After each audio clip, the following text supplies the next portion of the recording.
노동절 법정 공휴일도 귀족 노조 위한 정치 포퓰리즘일 뿐이다. 5월 1일 노동절을 법정 공휴일로 지정하는 내용의 공휴일법 개정안이 국회 상임위원회를 통과했다. 개정안이 본회의까지 최종 의결되면 올해부터 노동절이 모든 국민에게 적용되는 공휴일로 확대될 전망이다. 우주항공청 원령요약 발표에 따르면 2026년 올해의 관공서 공휴일은 총 70일이며 주 5일째 기관은 토요일을 더해 122일이 되지만 토요일과 겹치는 공휴일 4일을 제외하면 실제로는 118일이 된다. 환산하면 사흘 건너 한 번꼴로 쉬는 날이 되는 셈이다. 국회 행정안전위원회는 26일 전체 회의를 열고 공휴일에 관한 법률 일부 개정 법률안을 여야 합의로 의결했다. 지난 24일 행안위 법안심사소위원회를 통과한 지 이틀 만이다. 노동절은 노동자의 권리와 가치를 기념하기 위한 날로 현재는 근로자의 날 제정에 관한 법률에 따라 운영되고 있다. 지난해 11월 관련 법 개정으로 명칭도 근로자의 날에서 노동절로 변경됐다. 5월 1일은 1886년 미국에서 노동자들이 하루 8시간 노동을 요구하며 투쟁한 것을 기념하는 메이데이에서 유래했다. 국내에서는 1923년부터 노동절로 불리다가 1963년 관련 법 제정과 함께 근로자의 날로 바뀌었다. 이후 1994년 법 개정을 통해 날짜가 기존 3월 10일에서 5월 1일로 변경됐다. 현재 노동절은 유급 휴일로 보장되지만 법정 공휴일은 아니어서 적용 대상이 근로기준법상 근로자에 한정된다. 이 때문에 공무원과 교사, 택배기사 등 특수고용직 종사자 등은 휴일 적용받지 못하는 문제가 있었다. 개정안이 시행되면 노동절이 법정 공휴일로 지정돼 근로자 여부와 관계없이 휴일 혜택을 누릴 수 있게 된다. 다음 달까지 개정안이 법제사법위원회와 본회의를 통과하면 이르면 올해 5월 1일부터 공휴일로 적용이 거의 확실하다. 정치권은 모든 일하는 사람이 제대로 쉴 수 있게 되는 역사적 진전이라며 자평하지만 이 결정이 과연 노동자를 위한 실질 정책인지 아니면 정치적 상징 소비인지 냉정하게 따져볼 필요가 있다. 겉으로는 누구도 반대하기 어려운 정책이지만 정책은 명분이 아니라 현실에서 어떻게 작동하는지로 평가받아야 한다. 공휴일은 결코 공짜가 아니다. 휴일 하루가 늘어날 때마다 기업과 자영업, 공공서비스는 실제 비용을 지급한다. 생산 설비는 멈추고 납기 일정은 밀리며 인력 운영의 부담은 커진다. 휴일 수당과 대체 근무 비용은 고스란히 기업의 몫이 되고 특히 대기업보다 중소기업과 자영업이 더 큰 압박을 받는다. 정치권은 휴일이 늘면 소비가 늘어 경제에 도움이 된다고 말하지만 현실의 기업은 휴일 하루로 생산 손실을 겪고 납기 지연으로 거래 신뢰를 잃는다. 수출 중심 산업에서는 해외 일정에 맞춰 돌아가는 글로벌 공급망과의 시간차 손실까지 발생한다.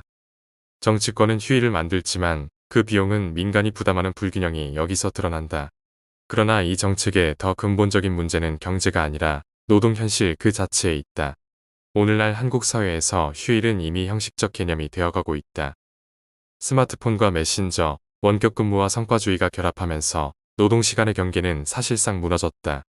휴일에도 카톡은 울리고 주말에도 이메일은 도착하며 공휴일에도 잠깐 확인 부탁이라는 메시지는 멈추지 않는다. 출근과 퇴근으로 나뉘던 노동의 경계는 사라지고 언제든 연결할 수 있는 시간이 곧 노동시간이 되었다. 이런 현실에서 공휴일 하루를 추가하는 것은 휴식의 확대가 아니라 착시의 확대에 가깝다. 많은 직장인에게 공휴일은 회사는 쉬는 날이라 말하지만 업무 연락은 계속 오는 공식 근무는 아니어도 책임은 남아있는 날로 작동한다. 휴일이 늘어날수록 노동시간이 줄어드는 것이 아니라 노동이 휴일로 스며드는 역설이 나타난다. 전형적인 정치권의 무책임한 포퓰리즘 남발이다.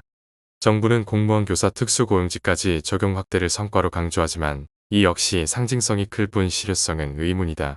플랫폼 노동은 공휴일에 더 바빠지고 배달 수요는 휴일에 폭증하며 택배 물량은 연휴 직전에 몰린다. 법이 휴일을 선언한다고 해서 플랫폼 알고리즘이 멈추는 것은 아니다. 결국 가장 열악한 노동자일수록 휴일 확대의 혜택은 상징으로만 존재한다는 또 하나의 역설이 발생한다. 우리나라는 이미 대체 공휴일 확대와 임시 공휴일 지정이 반복되며 공휴일 증가 속도가 빠른 국가이다. 정치권의 입장에서의 휴일은 비용은 정부 예산이 아니라 민간이 부담하고 체감 효과는 즉각적이며 반대하기 어려운 정책이기 때문에 꽤나 매력적이다. 하지만 그 결과 나타나는 것이 바로 휴일 인플레이션이다. 문제는 휴일이 늘수록 휴식의 질이 좋아지는 것이 아니라 휴일의 의미가 희석된다는 점을 간과해서는 안 된다.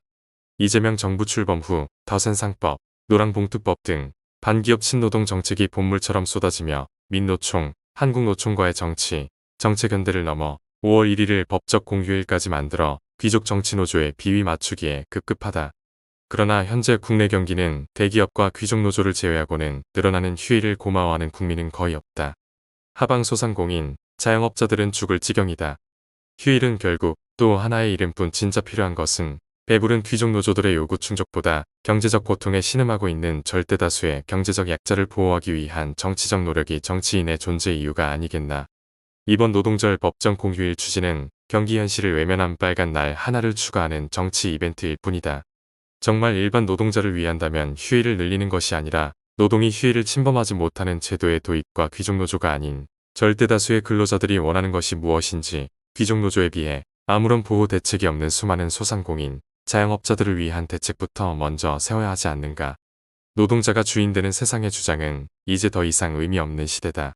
귀족노조도 노동과 AI 휴머노이드, 로봇과의 공존 대책 등을 세워야 하며 귀족노조가 갑질하는 시대도 스스로 청산해야 한다. 이런 제도적 변화가 선행되지 않는다면 5월 1일 법정 공휴일의 정치적 결정은 일반 국민으로부터 반드시 비판받을 것이다. 2026년 3월 27일 한국NGO연합